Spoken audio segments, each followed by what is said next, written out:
Bonjour à tous, je suis Kylian Marlier, votre trader formateur. Bienvenue dans cette vidéo analyse trading. Je vais vous donner une stratégie sur les chandeliers japonais qui fonctionnent presque à tous les coups. Pourquoi je dis qu'elle marche presque à tous les coups et pas à 100%? Parce que tout simplement qu'il n'y a aucune stratégie qui fonctionne à 100%. Maintenant, si vous regardez cette stratégie attentivement et que vous essayez de l'appliquer, vous allez voir que vous allez observer un pourcentage de positions gagnantes qui va évoluer. On perd pas de temps, je vous partage mon écran.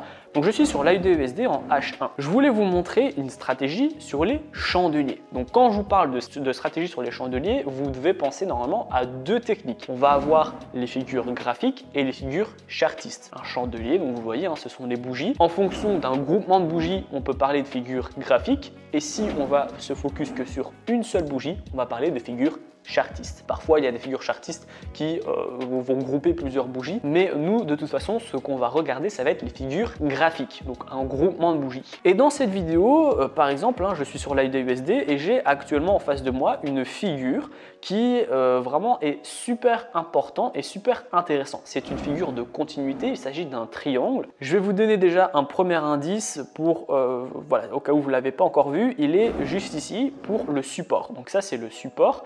Et je vais avoir une résistance qui va être juste ici. Donc là, en traçant la résistance, je vais très clairement tracer le haut du triangle. Là, ça, c'est le haut du triangle. Et ensuite, là, je vais avoir mon bas du triangle. Et là, du coup, vous l'avez vu, on a une impulsion haussière. Ensuite, on va avoir le triangle qui va être une figure de continuité dans ce cas-ci. Et du coup, va faire exploser les prix à la hausse. Cette stratégie que je voulais vous expliquer, c'est pas juste vous montrer un triangle qui va booster les prix et puis au revoir et merci. Moi, ce que je voulais vous montrer, ça va être de combiner une stratégie donc de trading qui repose sur les figures graphiques, mais également sur les supports et les résistances. Parce que, en fait, je vais vous faire une petite simulation. Mais quand on ne connaissait pas ces prix, hop, voilà, je vais vous le mettre avec une transparence 0 et une épaisseur au maximum, voilà. Admettons donc on ne connaissait pas ces prix et on a déjà, on va dire, ce scénario-ci. Pour le moment, vous ne pouvez pas penser que c'est un triangle. Vous pouvez déjà le tracer parce que là, j'ai deux points hauts et j'ai un point bas. Donc, je peux déjà me dire, attention, là, on est sur une potentielle figure graphique, mais je ne sais pas encore si ça va être un triangle ou si ça va être une autre figure, d'accord ? Et ensuite, là, on va avoir un bas. Dans ce cas précis, et c'est justement pourquoi cette stratégie, elle est importante et elle marche plus que les autres stratégies, c'est que vous allez à chaque fois attendre des certitudes qui sont fortes. Parce que là, dans ce cas-là, pour les intermédiaires qui regardent cette vidéo, vous pouvez très bien me dire, en fait, ce que je vois là, c'est un double top. Je vais vous montrer donc la figure d'un double top. Double top, c'est une figure de retournement. Donc si on part à la hausse, ça finira à la baisse. Si ça part de la baisse, ça sera un double bas et donc ça va partir à la hausse. Et donc on va avoir un M, le double top. Donc on a ici la première hausse, la première impulsion. Ensuite, on a une correction ici qui touche une fois le bas. Et ensuite, on va avoir l'impulsion qui va venir toucher pour la deuxième fois le haut. Et là, je vais avoir mon M en fait, la fin de mon M. Et donc ici, ça veut dire que si j'ai une cassure et une clôture par le bas de ce double support, un support horizontal plus un support oblique, donc c'est un gros support, c'est un support plus, si on casse par le bas ce support, je vais avoir mon double top et donc je vais avoir ma figure de retournement avec un take profit qui sera plus ou moins ici en fonction, donc vous prenez l'amplitude de la figure et soit vous la multipliez par 2, soit vous juste ne la multipliez pas mais vous la décalez, ça dépend du risque que vous devez prendre. Mais là, on a vraiment une grosse baisse et un double top. Sauf que ici, je ne peux pas savoir ce qui va se passer. Mais donc, je ne peux pas non plus me positionner. Parce que si on casse par le bas, certes, ça sera un double top. Mais si on ne casse pas du tout par le bas, ça ne sera pas du tout un double top et la figure ne sera pas validée. Donc, je dois attendre. Je dois attendre et là, je vois justement un rebond technique. Donc, ce rebond technique me fait penser que dans tous les cas, ça ne sera pas un double top. Pourquoi? Parce qu'il aurait absolument fallu qu'on casse par le bas ici. Il faut qu'on touche 2 fois le haut et 1 fois le support. Si on touche plus que 2 fois la résistance et plus qu'une fois le support, c'est plus un double top. Donc j'attends et je vois justement qu'on touche par le haut et qui là me fait penser à un triangle. C'est à ce moment-là que je peux me dire ok, on est potentiellement sur un triangle. Parce que vous avez 3 ici tentatives de cassure par le haut et 2 tentatives de cassure par le bas. Donc vous pouvez commencer à relier ces tentatives, ce qui va commencer, donc à ce moment-là vous tracez ça, voilà.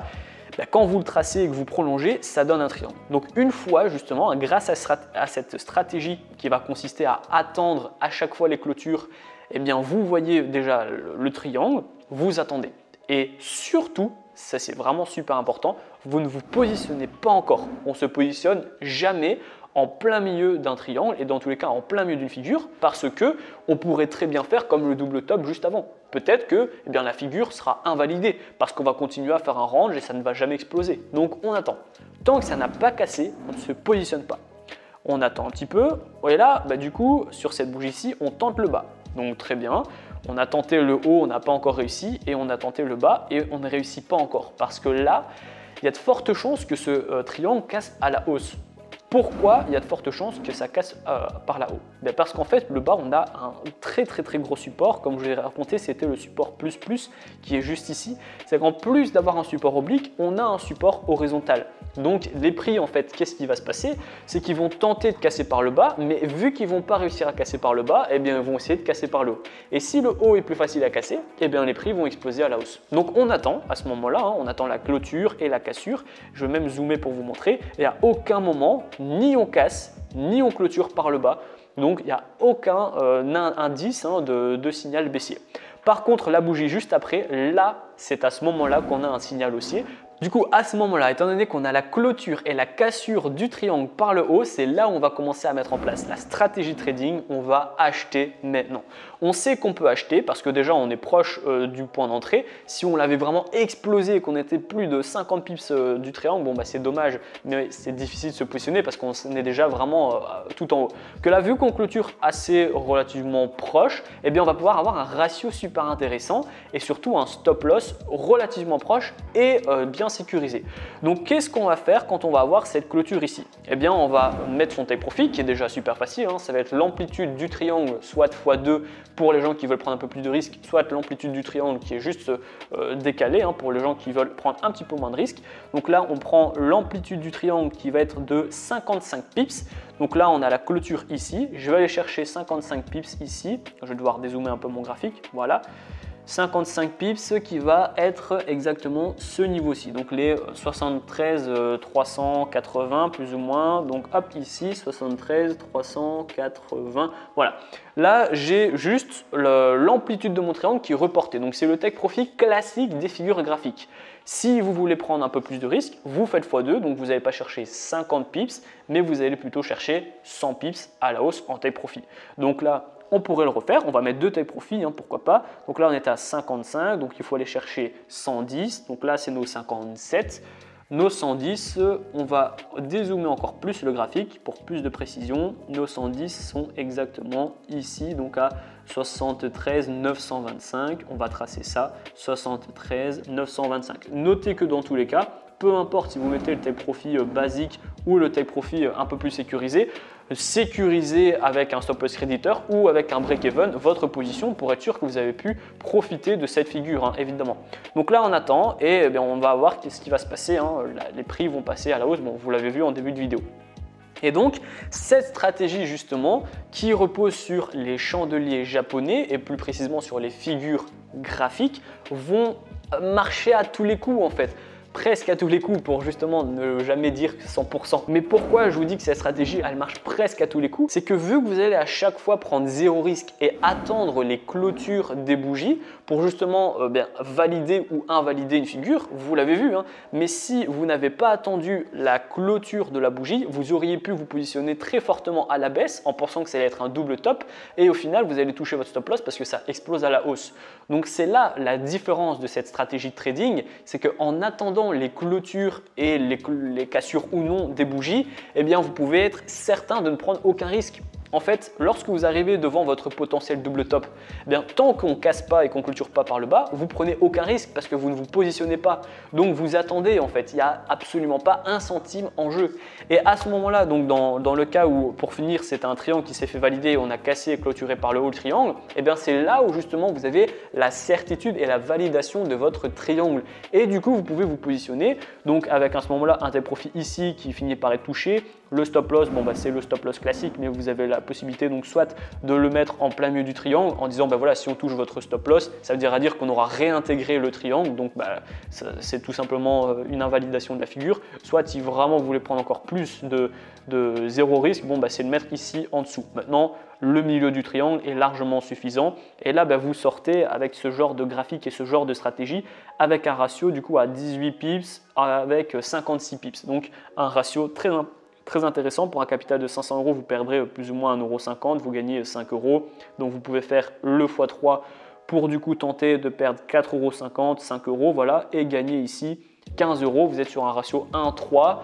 Et encore une fois, vu que c'est un triangle et que cette fois-ci, grâce à cette stratégie, vous avez vraiment la validation que c'est un triangle, vous pouvez même vous permettre de mettre un petit peu plus de lot, comme je l'ai déjà dit, sur les figures chartistes ou les figures graphiques. Vous pouvez vous permettre d'être un petit peu plus agressif, sachant que les figures sont beaucoup plus, on va dire, sécurisées entre guillemets. C'est plus safe, c'est plus puissant et c'est plus fiable qu'un, entre guillemets, bête signaux lambda de trading que vous aurez sur un rebond ou une cassure.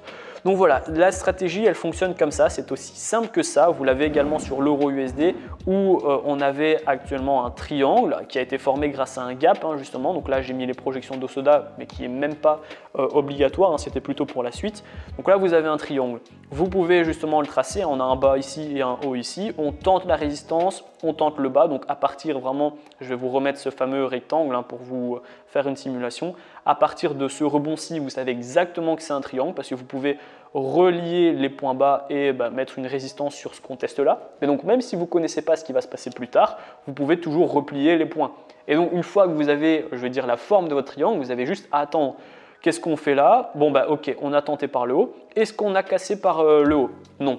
Est-ce qu'on a clôturé par le haut? Non. Donc je ne me positionne pas à l'achat. J'attends. Ok, cette bougie-ci, je vais vraiment encore une fois bien zoomer pour bien vous faire comprendre comment ça marche. Clac, clac. Et je fais un petit zoom ici. Voilà. Là, même si on n'a pas connaissance de cette bougie-ci, je triche un peu parce qu'on la voit, mais on voit qu'on casse et on clôture par le bas du triangle. Donc c'est à ce moment-là que je vais pouvoir mettre ma position de vente. Je vais pouvoir mettre à la clôture, je n'ai pas besoin d'attendre plus longtemps alors que je sais que le triangle est validé. Donc je vais pouvoir mettre mon point d'entrée ici. Je vais pouvoir mettre mon stop loss, donc là aussi je peux le mettre au milieu de mon triangle parce que si on touche mon stop loss, ça veut dire qu'on aura réintégré le triangle. Et pour le take profit, qu'est-ce que je fais? Je vais ici calculer, prendre le bas, je le mets en haut, il est de 100 pips, donc qu'est-ce que je vais faire? Je prends ma petite croix, je la mets ici à mon point d'entrée, je calcule 100 pips, voilà, il est là, on est sur les 1,0941, donc je prends ici, hop, je le copie, voilà, et je mets sur les 1,0941 juste ici, voilà. Et là, j'ai mes 100 pips. C'est juste là le report de l'amplitude. Je pourrais faire x2 si je voudrais être un petit peu plus joueur, entre guillemets, du moins un petit peu plus gourmand sur le triangle. C'est pas mauvais. Voilà, là, je suis à 177. Je vais le monter un petit peu. Voilà, je vais dézoomer et on aura, à mon avis, à ce moment-là, nos 200 pips. Tout rond, voilà, 199, donc voilà, on est sur 200 pips et au final, quand on regarde qu'est-ce qui s'est passé, on voit que ça a touché directement le take profit. Donc ensuite, on a eu le rebond. Pourquoi? Parce que c'est le take profit de la plupart des gens qui ont vu ce triangle. Vu que là, il y a eu une prise de profit, les prix ont rebondi un petit peu parce que les traders savaient qu'il fallait juste décaler l'amplitude pour mettre un take profit à ce niveau-ci. Ensuite, on a un essoufflement et boum, on va chercher actuellement le take profit le plus lointain, le x2 de l'amplitude du triangle. C'est aussi simple que ça en fait. Vous mettez votre stop loss ici, votre point d'entrée là et vos deux take profit ici et c'est terminé. Et vous pouvez, si vous voulez, mettre un break-even ou un stop loss réducteur et tout simplement suivre les prix avec votre stop loss pour ne même pas fermer manuellement votre position, mais toujours la sécuriser pour aller chercher encore plus bas. Vous pouvez aller chercher encore plus d'argent si vous ne connaissez pas votre stop loss réducteur. Comme vous le voyez ici, vous aurez été chercher le take profit 2 avec l'amplitude x2 du triangle. Donc c'est super intéressant comme stratégie. Je vous recommande au moins de la tester et puis dites-moi en commentaire si vous connaissez déjà cette stratégie donc sur les figures graphiques, mais le fait d'attendre vraiment chaque fois fois la clôture et la cassure pour ne prendre aucun risque et pour être certain que voilà, vous allez vous positionner peut-être peu, mais au moins lorsque vous allez vous positionner, eh bien, ça sera pratiquement à chaque fois un take profit à la clé. Dites-moi en commentaire, hein, comme ça, je vais voir justement votre retour sur ça. Est-ce que vous connaissez déjà cette stratégie ou pas? En attendant, si vous ne connaissez pas encore les stratégies de trading et le trading en règle générale, mais que ça vous intéresse, vous allez retrouver dans la description, hein, c'est le tout premier lien, ma formation offerte afin de faire vos premiers pas et vos premiers gains dans le monde du trading. Je vais vous donner des plateformes super ergonomiques pour les débutants. Je vais vous donner également des stratégies de trading toutes faites pour débuter en trading. Je vais vous donner des indicateurs qui vont vous dire comment acheter, comment vendre, quand prendre sa position, etc. Donc c'est super important pour les débutants. Je vais également vous expliquer comment j'ai fait mes premiers 1000 € par mois pour que vous puissiez copier ma stratégie et la modifier en fonction de votre profil d'investisseur. Et enfin, on va voir ensemble les take profit et les stop loss pour que vous puissiez être un trader qui dure dans le temps. La vidéo est terminée, j'espère qu'elle vous a plu. Si c'est le cas, n'hésitez pas à la liker, à la partager, surtout abonnez-vous. Moi je vous dis à très bientôt pour les prochaines vidéos. Ciao, ciao.